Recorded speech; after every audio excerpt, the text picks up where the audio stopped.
I just got back to Canada 2 weeks ago, and I have to tell you, reverse culture shock is real. So, what is reverse culture shock? According to Google, reverse culture shock is the emotional and physiological distress suffered by someone or some people when they return home after a number of years overseas. This can result in unexpected difficulty in readjusting to the culture and the values of the home country now that the previously familiar has become unfamiliar.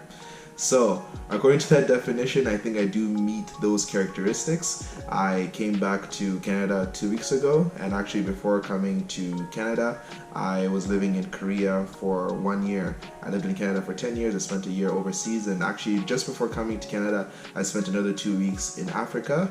So I was there in Zambia, and I hadn't been back to Zambia for 12 years. So as you can tell, there's a lot of culture shifting that was going around. And yeah, now that I'm back in Canada, I want to talk about 3 things that are revolving around my reverse culture shock, and I'll explain them to you, starting with the people. So obviously the people in Canada are completely different from the people that are in Zambia and in South Korea. And I hope you like the artwork back here from Zambia. This is Zambian artwork, and I'm wearing a Zambian t-shirt. As you can see, it says Zambia at the bottom, has the pictures of rhinos and stuff, so I hope you like my t-shirt. But in this video, I'm actually gonna just focus more on the cultural differences between South Korea and Canada, and I can talk about Zambia in another video. But yes, going back to the people. With regards to people, obviously Canada is a more multicultural society, and when I came here, it was just like nice to see like people from different cultures again. When I was in Korea, I could only see like, you know, Korean people 95% of the time, and not just that, also English speaking. It was nice to be around people that speak English, and you know, if they bump into you, they say sorry. Or like some people walking down the street, if you bump into them, if you're walking your dog, they'll ask you how your day was, what your dog's name is, or whatever. Like people are just like really friendly and want to talk. And so it was a complete readjustment, having to like not being able to talk to anyone like out on the street for a full year, and then coming to a place where I'm just like chatting all the time. So it's definitely, you know, took a couple of days to adjust again. Another thing is the size of the people. So in Korea, a lot of people are very skinny, and in Canada we have people with varying sizes. And I'm also a big person myself, and so as soon as I got off the plane, it was just like, oh god, like everybody's like, you know, a different size, and that's something that I, you know, wasn't used to, because of just seeing, you know, Koreans looking the same. And also clothing. So when I was in Korea, it was kind of hard to find, you know, stuff my size, and so when I go shopping here, like everything fits me. I can find exactly what I need. When I was there, I was like, oh god, everything's so tight and so tiny. Even extra large clothes I would buy that, you know, fit me no problem.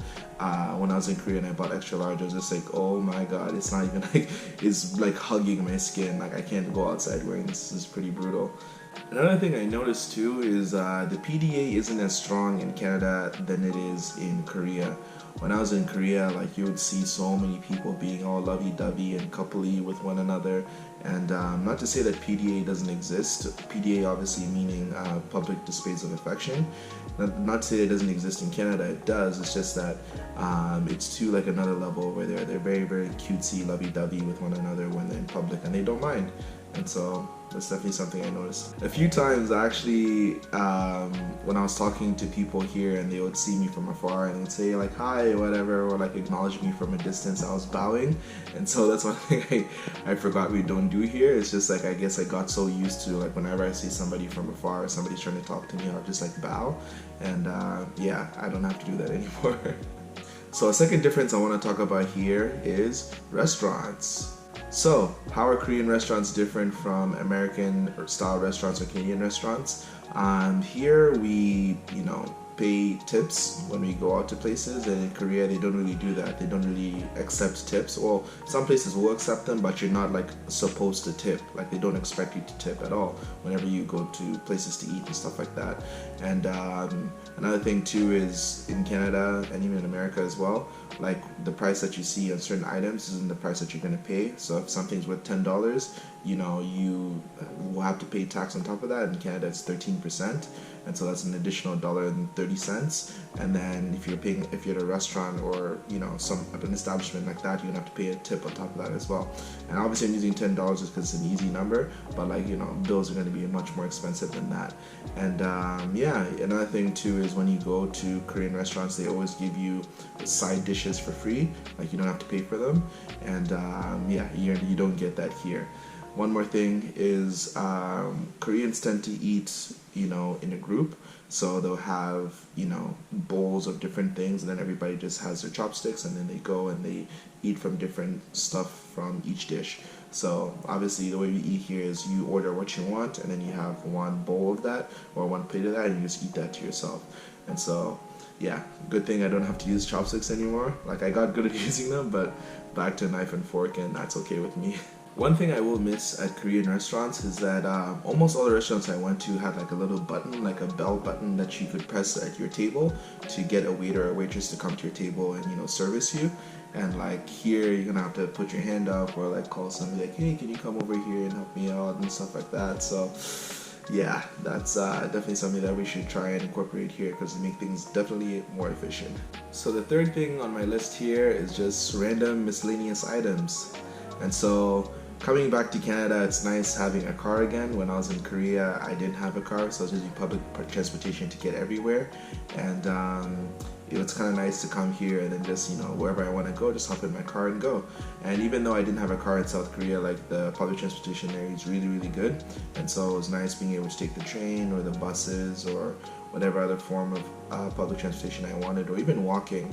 Like, I had to walk everywhere when I needed to go get something, and so that's something I got used to, and I'm not trying to stop doing that. I'm trying to still stay active, and so hopefully I can kind of continue that healthy lifestyle that I had back in Korea and continue it here in Canada.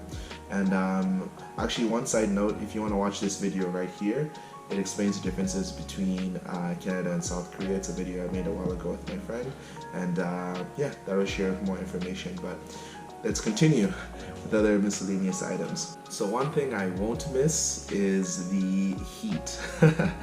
And then I think I'm gonna rant a little bit about the things that I didn't like in South Korea. So the heat in the summer is definitely one of them.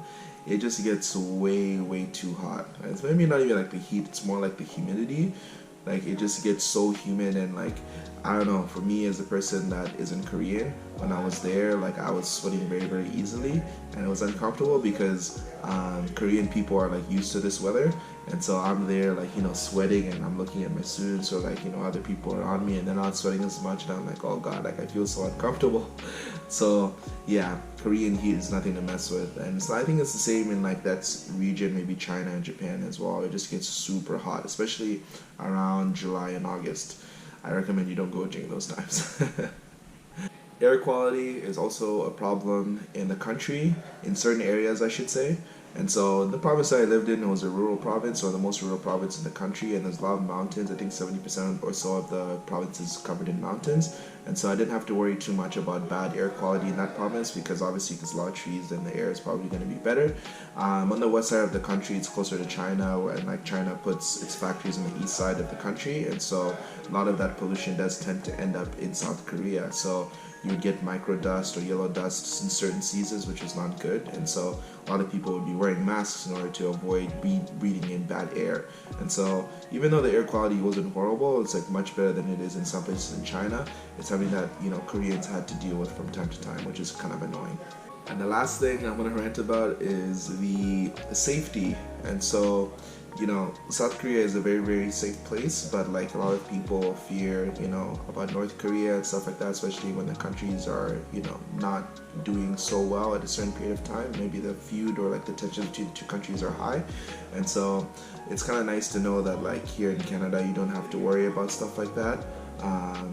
And sometimes you get emergency texts on your phone, and when I was in South Korea, I'd get emergency texts, and like I never knew what the texts were saying. I just like received something in Korean, and like sometimes we freak you out, like, oh god, like what's going on, is there a problem or whatever.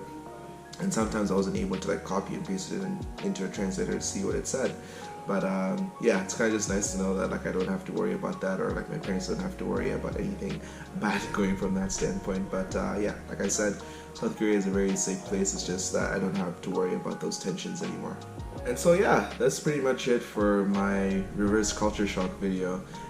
If you want, you can watch this video right here that explains my time in South Korea when I first got there and I experienced culture shock.